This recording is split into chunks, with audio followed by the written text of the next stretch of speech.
মোজাম্বিকের অবস্থা এবং চাওয়া, সরকারের কাছে চাওয়াটা একটু যদি বলেন। আমি দীর্ঘ 10 বছর যাবৎ মোজাম্বিকে বসবাস করছি আমার পরিবারের সদস্যজন ব্যক্তিদেরকে নিয়ে। আলহামদুলিল্লাহ, মোজাম্বিক আল্লাহ তাআলার অশেষ রহমতে অনেক সম্ভাবনাময় দেশ প্রবাসী বাংলাদেশীদের জন্য।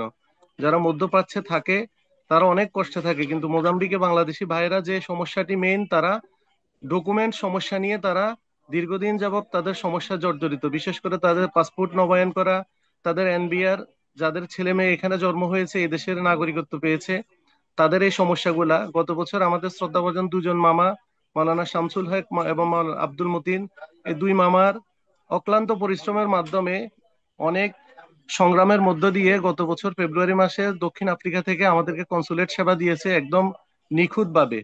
কোথাও কোনো রকমের দুর্নীতি কোনো কিছুই ছিল না। আমি সার্বক্ষণিক এম্বাসির যে প্রতিনিধি ছিল তাদের সাথে ছিলাম, প্রবাসী বাংলাদেশিদেরকে সহযোগিতা করেছি। তো আপনার ভয়েস বাংলার পক্ষ থেকে বাংলাদেশ সরকারের মাননীয় প্রধান উপদেষ্টার প্রতি আমাদের এইটুকু আবেদন থাকবে, মোজাম্বিক যেহেতু একটা সম্ভাবনাময় দেশ প্রবাসী বাংলাদেশিদের জন্য, সেজন্য মোজাম্বিকে, সাউথ আফ্রিকা, মোজাম্বিক এবং সাউথ আফ্রিকা একদম পাশাপাশি একটি দেশ। মধ্য আফ্রিকার এই দেশটি কৃষি প্রধান দেশ। এখানে অধিকাংশ বাঙালিরা ব্যবসা করে, তাদের আয়ের উৎস হলো ব্যবসা থেকে। এই ব্যবসায়িক অন্যতম মাধ্যম হলো কৃষি পণ্যগুলা, যেটা আমাদের বাংলাদেশিদের তিল বলা হয়, এবং অরলসের গোটা বলা হয়, ভুট্টা বলা হয়, এবং কাজু বাদাম বলা হয়। এছাড়াও আরো বাদাম, অন্যান্য কৃষি পণ্য আমরা ক্রয় করি, এবং এটা আমরা ইন্ডিয়া এবং চায়না বড় বড় ব্যবসায়ীদের কাছে বিক্রি করি।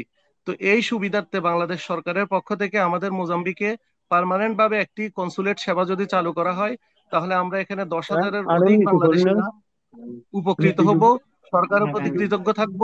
আমাদেরকে অতি সত্বর এই কনসুলেট সেবাটা যদি চালু করে, তাহলে আমরা আর আমাদের এই ডকুমেন্ট জি। সমস্যা নিয়ে কখনোই সমস্যা জর্জরিত হব না।